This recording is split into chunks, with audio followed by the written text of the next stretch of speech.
The desert night is a tapestry of shadows and silence, where whispers ride on the wind and legends come to life. Among the Navajo people, there exists a tale woven into the fabric of their culture, a story of shapeshifters who traverse the boundaries between man and beast. Welcome to the heart of Navajo country, where we embark on a journey into the enigmatic realm of the Skinwalkers.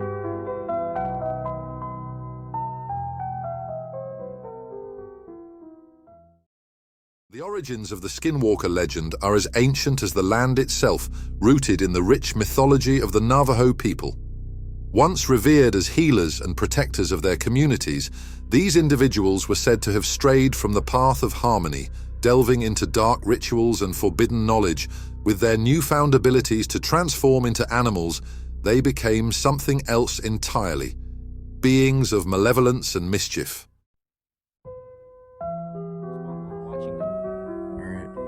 Look, there's 2 more black dots. Cody. Oh, what the crap? Is that a guy? What the frick? What the fuck? What was that? He's walking creepy. Dude, that was a skinwalker. What? Follow him. I videoed it. What the frick? I'm gonna get my gun. That was a skinwalker.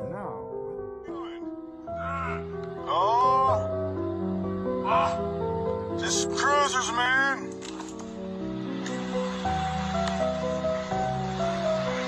That's crazy shit. He's crawling at me like it's goddamn. What's up, dude?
But rather than merely recounting stories from textbooks or historical accounts, we have a rare opportunity tonight. We will be listening to first-hand testimonies, stories shared by those who claim to have encountered these enigmatic creatures. These are not just tales from the past, they are accounts that come from the present, from individuals who have walked the same paths we are about to tread. So, sit back and let the whispers of the night carry you away as we listen to 3 stories of alleged sightings with a skinwalker.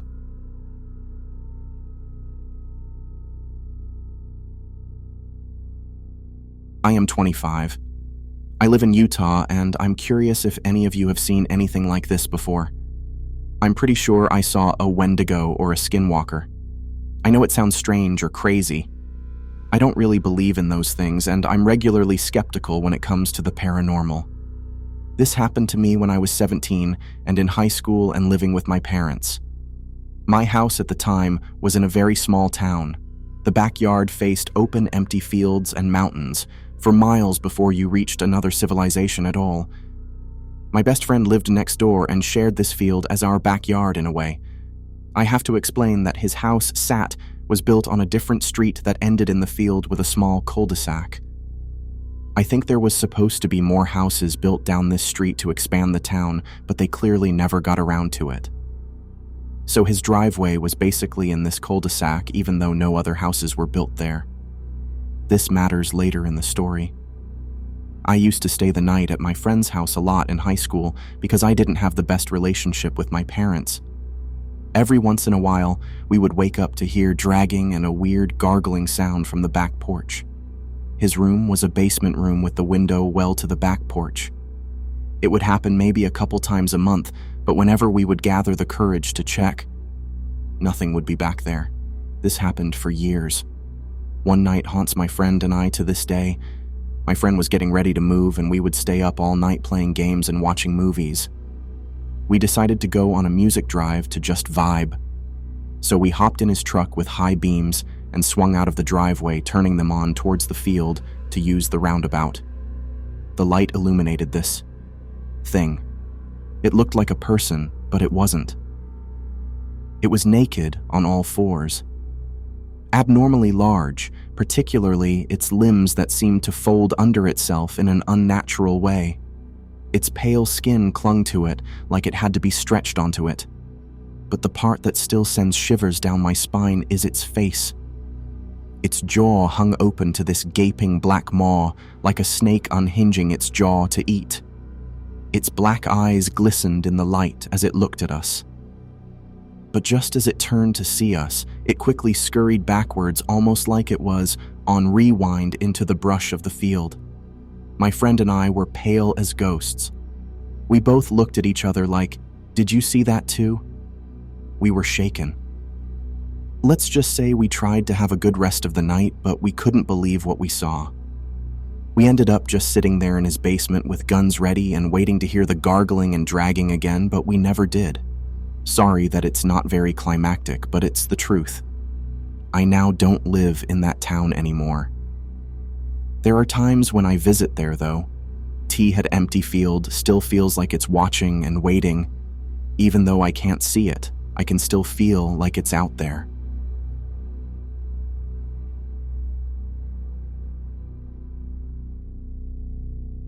I've always been a bit of a skeptic ever since I was a kid. Scary stories don't faze me. Horror games never frighten me. And whenever I hear something weird at night, I instantly assume it's something normal. An animal, or just the house settling. Despite this, something very unsettling happened to me the other day, and I'm really not sure what to make of it. I think it's the first time in years I've been genuinely frightened. I live in a forested area in the US. Me and my girlfriend live in a large cabin, and although there are roads nearby, our nearest neighbors are at least a few miles away. We also have 2 cats, one of which sleeps in the bedroom with us, whilst the other often goes out at night and does whatever cats do when they're out of sight. Anyway, I like to stay up late at night and sleep late into the morning, whereas my girlfriend's an early bird. It was about 1 a.m, and I was watching crappy TV in the living room whilst my girlfriend slept in the bedroom. I was beginning to grow tired when I heard something outside, near the cat flap. For clarity, our cat flap uses an electronic chip, so only our cats can use it. I assumed it was just one of the cats coming into or leaving the house, and I ignored it. Then I heard it again. It sounded like something thudding against the flat. It happened several times at random intervals, until I lost my patience and decided to just go and open the door. Clearly the cat was having trouble getting in. I never thought about it at the time, but this was weird because we feed our cats well, and they're very lean rather than chubby. I passed the bedroom and peered in as I walked past to see if my girlfriend heard the noises. She was fast asleep, but the cat that sleeps with us was staring at the window. I called her name. Nothing. She kept staring. I shrugged it off and kept heading towards the kitchen. The back doors are through there, by the way. Anyway. So I reached the back door and saw a dark shape through the translucent flap.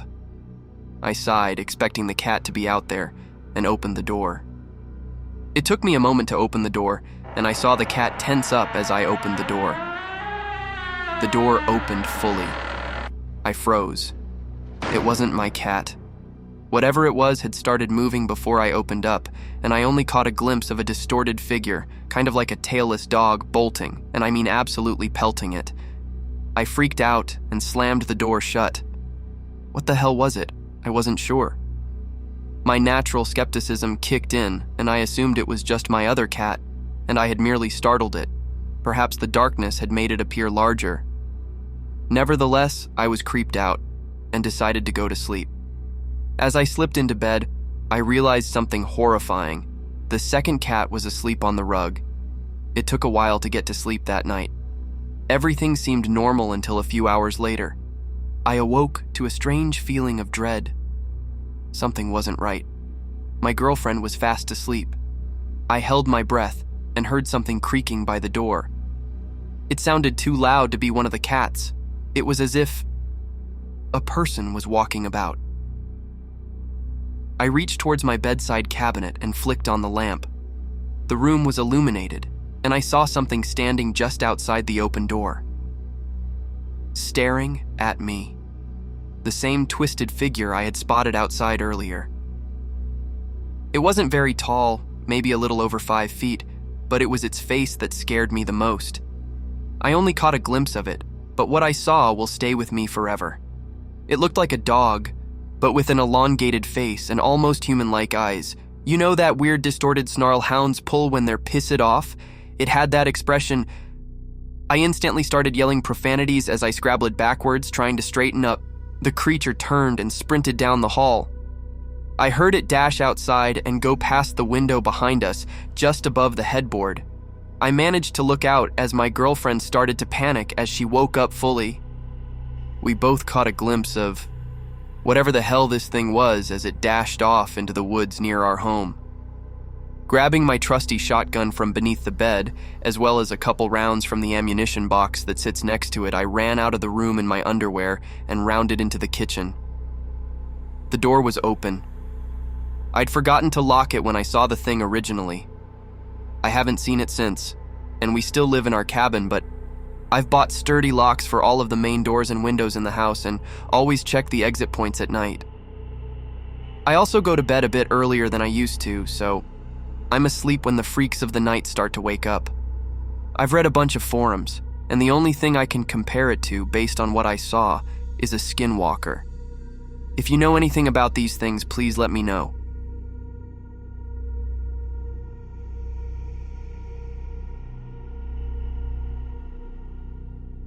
In July of 2016, I went with 3 of my roommates on a camping trip in New Mexico. We decided to hike into the Pecos Wilderness because of the beautiful pictures of the lakes and trails on the preserve. I don't know if camping on the preserve is actually allowed, but we were carefree and didn't check to see if we could. We hiked until we reached one of the lakes. By that time it was dusk and we were starving and tired. We decided to set up our tents about a 2-4 of a mile from the lake. We brought hot dogs and beans to cook on a fire, classic camping cuisine. We split up to get stuff for the fire, dead branches, twigs, and stones. While getting firewood, I noticed a lot of coyote scat in the area. I made a mental note to keep my pocket knife close, even though coyotes aren't a huge threat. When I came back, I told my friends, but like me, they didn't think much of it. We cooked our hot dogs and beans and passed around a bottle of whiskey. This may sound irresponsible, but 1 bottle of whiskey split 4 ways isn't that much. After dinner, we sat talking about things that went on that year: Overwatch, the election, Brexit, Zika virus, etc. Soon, it became pitch black. The only light coming from the fire and a couple of electric lanterns we brought. My roommates went to bed one by one until, like in normal horror story fashion, I was alone. I sat stoking the fire, making sure it was a controlled burn before I could go brush my teeth and change into sleeping clothes. I walked 2-4 of a mile back to the lake with one of the lanterns and used the lake water to brush my teeth and wash my face. While washing my face, the hair on the back of my neck stood up, and I got the feeling of being watched. I'm crouching at the edge of the lake, realizing how vulnerable I am. Only a pocket knife to defend myself. There could be a deranged camper out here. I stand up, hand in my pocket, on my knife, when I hear coyotes howling. I relax, thinking that it may have just been the coyotes watching me, so I walk back to the campsite. I make it back and go into my tent to get sleeping clothes out of my backpack. I'm about to take off my shirt and start changing when I hear twigs break. I just thought one of my roommates came back out of their tent to go take a leak. I stuck my head out of my tent when I saw a coyote near the campfire. I freeze, trying to take in what's happening. It looked like a coyote except for a few characteristics. Its eyes were a really bright yellow. It looked taller than a normal coyote would be, and it was crouching near the fire, crouching on its hind legs. I'm frozen, being stared down by the coyote when one of my roommates tries to get out of his tent. He sticks a foot and a head out before he sees it. He stares and yells, "What the actual F?" The coyote runs at breakneck speed into the darkness, but not normally, on its hind legs. My roommate continues to yell and wakes up the others. They ask what happened, and we explain to them what we saw. They thought we were bullshitting them and didn't believe a word we said. Me and the roommate decided to sleep in the same tent since I was the only who brought a knife along. We laid there, cramped in the tent, too terrified to sleep when we heard noises, twigs snapping around our campsite, as if it was circling the campsite. We stayed motionless in the tent, not daring to see the time go by on our phones. Eventually, daylight came, and the noises grew further away. Our two roommates didn't hear the noises and had to force us out of the tent in order to leave.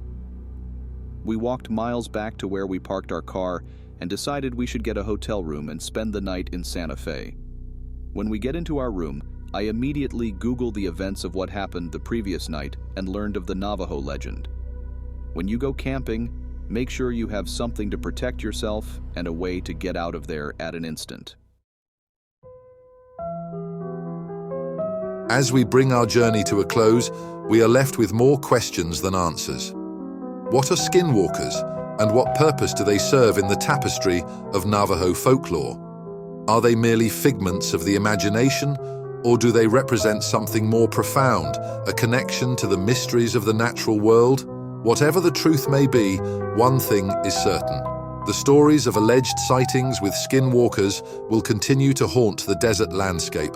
As always, thanks for watching and don't forget to follow. Stay safe.